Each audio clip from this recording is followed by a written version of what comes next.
The Satan in the book of Job was composed of Job's 3 friends.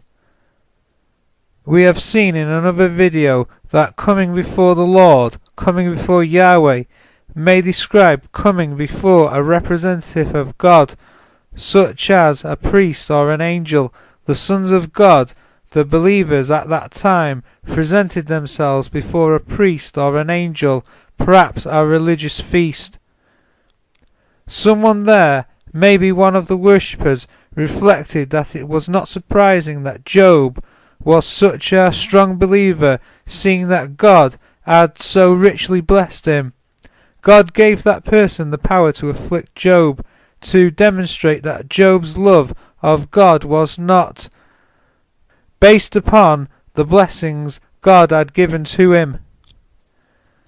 Maybe the Satan was composed of Job's 3 friends. They are reproved at the end of the book. Notice that Satan is not reproved by name. Their discussions with Job indicate that they had their doubts as to his integrity and suspected that his faith was now weak because God had taken away the blessings from him.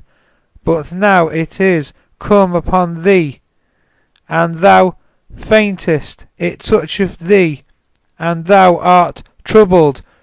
Whoever perishes, which it looked as though Job was going to do, being innocent. So who perishes being innocent, which it looked as though Job was going to do? See the book of Job chapter 4 and verse 5 and 7. The use of Satan would therefore not be referring to any cosmic being, but rather to a role. It has been observed in biblical sources. The Hebrew term thus Satan describes an adversarial role. It is not the name of a particular character, and again, thus Satan is not a personal name, but a role, meaning the accuser, the adversary, the doubter. The Satan or adversary was not therefore necessarily sinful, as he first appears in the Hebrew Bible. Satan is not necessarily evil, much less opposed to God. On the contrary, he appears in the book of Numbers and in the book of Job as one of God's obedient servants.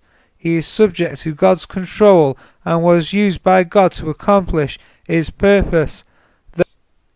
There is a pronounced emphasis on Satan being subordinate to God. The friends insist that the destroyer, by which they surely meant an early equivalent to the devil of popular belief today, had touched Job, whereas Job insists that it is God who had destroyed him. Job chapter 15 and verse 21, compare chapter 19 and verse 10 and chapter 13 and verse 21. In some ways the book of Job is deconstructing the popular Persian and Canaanite myths about a Satan figure,